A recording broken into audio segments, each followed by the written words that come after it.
بسم اللہ الرحمن الرحیم۔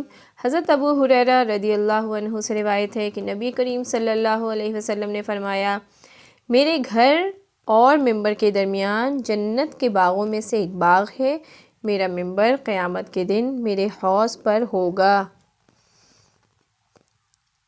حضرت انس رضی اللہ تعالیٰ عنہ سے روایت ہے کہ نبی کریم صلی اللہ علیہ وسلم جب سفر سے واپس تشریف لاتے اور مدینہ کی دیواروں کو دیکھتے تو اس کی محبت سے اپنی اونٹنی تیز چلاتے، اگر کسی اور جانور پر بھی ہوتے تو اس کو بھی ایڑ لگاتے، یعنی حرکت دیتے۔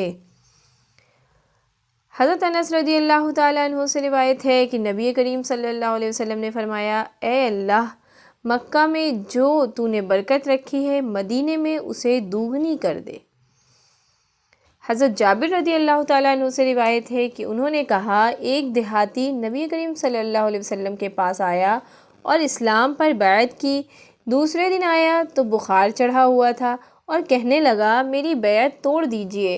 3 بار اس نے یہی کہا، آپ صلی اللہ علیہ وسلم نے انکار کیا۔ پھر آپ صلی اللہ علیہ وسلم نے فرمایا، مدینہ کی مثال بھٹی کی سی ہے، میل کچیل کو دور کر کے خالص جوہر کو نکھار دیتی ہے۔ حضرت ابو ہریرہ رضی اللہ تعالیٰ عنہ سے روایت ہے کہ رسول اللہ صلی اللہ علیہ وسلم نے فرمایا، مدینے کے دروازوں پر فرشتے ہوں گے، نہ اس میں طاعون جا سکے گا نہ دجال۔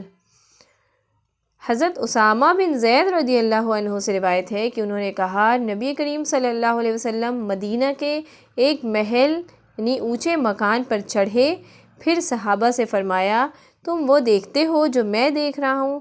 تمہارے گھروں میں فتنے کے مقام اس طرح دیکھ رہا ہوں جیسے بارش گرنے کے مقام۔ حضرت عائشہ رضی اللہ تعالیٰ عنہ انہوں نے کہا، میں نے حضرت سعد بن ابی وقاص رضی اللہ عنہ سے سنا، وہ کہتے تھے، میں نے نبی صلی اللہ علیہ وسلم سے سنا، آپ صلی اللہ علیہ وسلم فرماتے تھے، مدینہ والوں سے جو کوئی فریب کرے گا اس طرح گل جائے گا جیسے نمک پانی میں گل جاتا ہے۔ حضرت ابو ہریرہ رضی اللہ عنہ سے روایت ہے کہ رسول اللہ صلی اللہ علیہ وسلم نے فرمایا، قیامت کے قریب ایمان مدینہ میں سمٹ کر اس طرح آ جائے گا جیسے سانپ سمٹ کر اپنے بل میں سما جاتا ہے۔ حضرت عمر رضی اللہ تعالیٰ عنہ نے فرمایا، اے اللہ، مجھے اپنے راستے میں شہادت نصیب فرما اور میری موت اپنے رسول صلی اللہ علیہ وسلم کے شہر میں مقدر کر دے۔